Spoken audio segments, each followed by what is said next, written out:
Selamat pagi, selamat kita bertemu dalam program Doa Pagi GPDI Budi Mulia. Mari kita berdoa. Bapa yang baik, kami panggil dalam nama Tuhan Yesus Kristus. Terima kasih buat kemurahan-Mu. Kita masih bersekutu lagi di pagi hari yang Tuhan berkati. Terima kasih Tuhan telah menolong kita di hari-hari sebelumnya, dan hari ini kami percaya Tuhan yang sama akan memberkati kita, akan tambahkan sukacita dan damai sejahtera ketika kita bersekutu mendengarkan firman Tuhan, menikmati hadirat Tuhan. Terima kasih Tuhan Yesus, kami percaya persekutuan ini akan menguatkan iman percaya kami. Kami akan diberkati, hal-hal yang rohani akan ditambahkan kepada kami. Terpujilah nama-Mu Tuhan. Kami serahkan ini sedalam tangan pimpinan Roh Kudus, di dalam nama Tuhan Yesus Kristus. Haleluya. Amin. Puji Tuhan, saudara-saudara, saya akan bacakan satu ayat dalam Kejadian pasal 6 ayat 22. Lalu Nuh melakukan semuanya itu tepat seperti yang diperintahkan Allah kepadanya, demikianlah dilakukannya.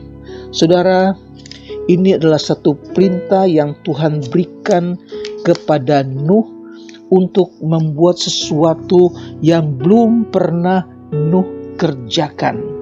Walaupun hal-hal ini merupakan sesuatu hal yang mustahil bagi Nuh, tetapi karena kuasa Tuhan, karena ketaatan kepada Tuhan, maka apa yang Tuhan perintahkan itu Nuh kerjakan dengan hati yang tulus, dan semuanya itu diberkati Tuhan. Haleluya. Dalam Kejadian pasal 6 ini mengisahkan tentang kejahatan manusia yang mulai bertambah banyak di bumi. Ketika itu anak-anak Allah, yaitu anak-anak dari keturunan Set yang saleh, itu kita baca dalam Ulangan pasal 14 ayat yang pertama, mengambil istri dari keturunan Kain, yaitu dari keturunan yang tidak saleh. Percampuran ini antara orang-orang saleh dengan orang-orang yang tidak saleh menghasilkan satu keturunan yang jahat, perbuatan-perbuatan yang jahat, dan bumi mulai dicemari dengan kecemaran dan kejahatan. Kita baca itu dalam ayat 11 dan ayat 13. Dan hal-hal yang menonjol dari dosa yang mereka lakukan adalah hawa nafsu seks dan kekerasan. Saudara, kemerosotan moral manusia pada waktu itu ternyata juga terjadi di akhir zaman sekarang yang kita hadapi sekarang ini, sebagaimana yang ditulis dalam Injil Matius pasal 24 ayat 37 sampai 39. Hal-hal yang terjadi pada zaman Nuh itu juga terjadi di akhir zaman ini. Nasihat supaya berjaga-jaga, sebab sebagaimana halnya pada zaman Nuh, demikian pula halnya kelak pada kedatangan Anak Manusia. Sebab sebagaimana mereka pada zaman sebelum air bah itu makan dan minum, kawin dan mengawinkan, sampai kepada hari Nuh masuk ke dalam bahtera, dan mereka tidak tahu akan sesuatu sebelum air bah itu datang dan melenyapkan mereka semua. demikian pula lah halnya kelak pada kedatangan Anak Manusia. Saudara, saat-saat sebelum Tuhan Yesus datang kembali, yaitu hari-hari terakhir dari zaman ini, orang-orang hidup sama seperti di zaman Nuh. Mereka kawin-mawin, mereka hidup di dalam dosa, hawa nafsu seks yang menonjol itu mencemari kehidupan sekarang ini. Saudara-saudara, perbuatan amoral, kefasikan, pornografi menguasai dunia sekarang ini. Dan hal-hal yang kita saksikan, berita-berita yang kita saksikan itu benar-benar terjadi. Dan hal ini memilukan hati Tuhan. Dalam Kejadian 6 ayat 7 firman Tuhan katakan, Aku akan menghapuskan manusia yang telah kuciptakan itu dari muka bumi, baik manusia maupun hewan, dan binatang-binatang melata, dan burung-burung di udara, sebab aku menyesal bahwa aku telah menjadikan mereka. Saudara, tetapi Nuh mendapat kasih karunia di mata Tuhan. Mengapa, saudara? Karena Nuh adalah seorang yang istimewa di mata Tuhan. Dia adalah seorang yang tidak bercela, yang hidup di antara orang-orang di zamannya. Di tengah kefasikan dan di tengah kejahatan yang merajalela waktu itu, Allah menemukan seorang Nuh sebagai orang yang benar, orang yang tidak bercela, dan seorang yang mempunyai hubungan yang dekat dengan Allah. Nuh bisa memisahkan diri dari kejahatan moral dari masyarakat di sekitarnya.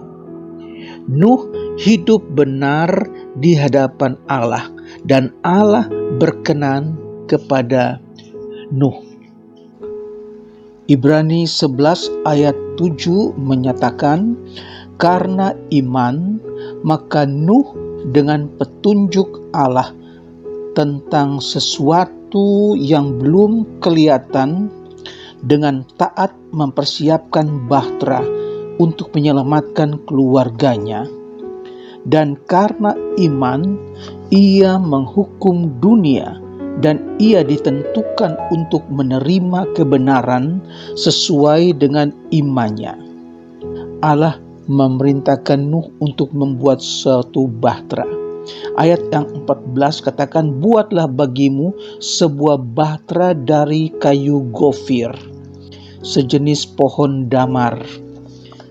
Walaupun Nuh belum pernah membuat kapal yang begitu besar dengan bermacam-macam syarat yang diminta oleh Allah, tetapi karena iman, Nuh mengerjakannya dengan tidak bersungut-sungut.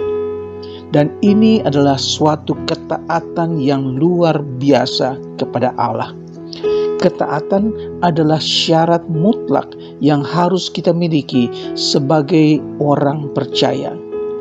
Karena ketaatannya kepada Allah, maka jadi juga bahtera yang dibuat Nuh. Dan bahtera itu menjadi tempat berlindung bagi Nuh dan keluarganya bersama dengan binatang-binatang sampai air bah itu surut. Semua yang ada pada waktu itu dimusnahkan Tuhan kecuali Nuh dan keluarganya dan binatang-binatang yang sudah masuk ke dalam bahtera. Ketaatan merupakan perintah Allah. Dalam 1 Samuel pasal 15 ayat 22, sesungguhnya mendengar lebih baik daripada korban sembelihan. Dengan kata lain, ketaatan lebih baik daripada memberi korban sembelihan. dalam Roma 6 ayat 17 dan 18. Tetapi syukurlah kepada Allah. Dahulu memang kamu hamba dosa, tetapi sekarang kamu dengan segenap hati telah mentaati pengajaran yang telah diteruskan kepadamu. Kamu telah dimerdekakan dari dosa dan menjadi hamba kebenaran. Saudara, ketaatan membuat hati menjadi bahagia. Ini kata firman Tuhan. Dalam Lukas pasal 11 ayat 28, Yesus berkata, "Yang berbahagia ialah mereka yang mendengarkan firman Allah dan yang memeliharanya." Dengan kata lain, yang mentaatinya. Puji Tuhan.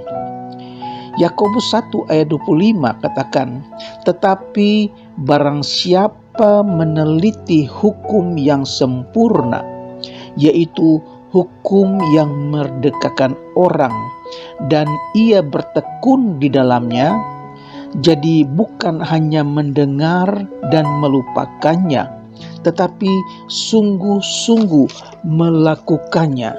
Saudara-saudara, ia akan berbahagia oleh perbuatannya. Puji Tuhan, saudara-saudara. Inilah satu pengajaran buat kita, nasihat buat kita yang ada sekarang ini, supaya menjadi orang-orang Kristen yang taat, menjadi orang Kristen yang dengar-dengaran kepada firman Allah, kepada perintah Tuhan.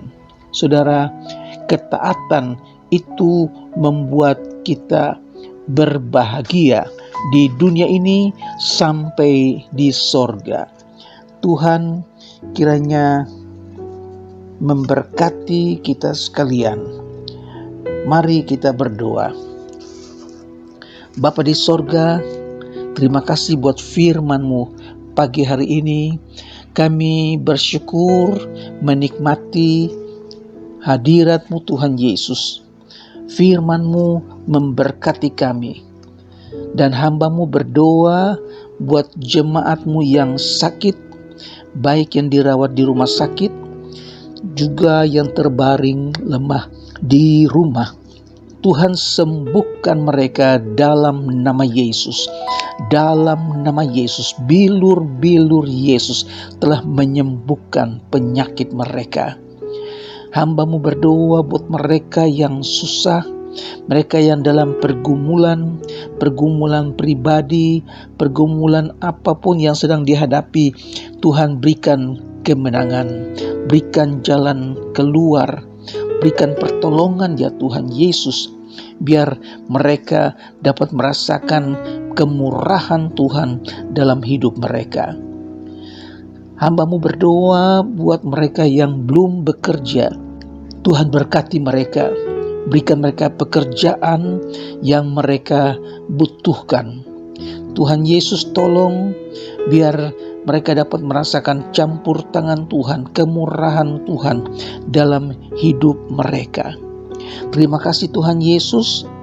Tambahkan sukacita dalam rumah tangga Kristen, suami, istri, anak-anak.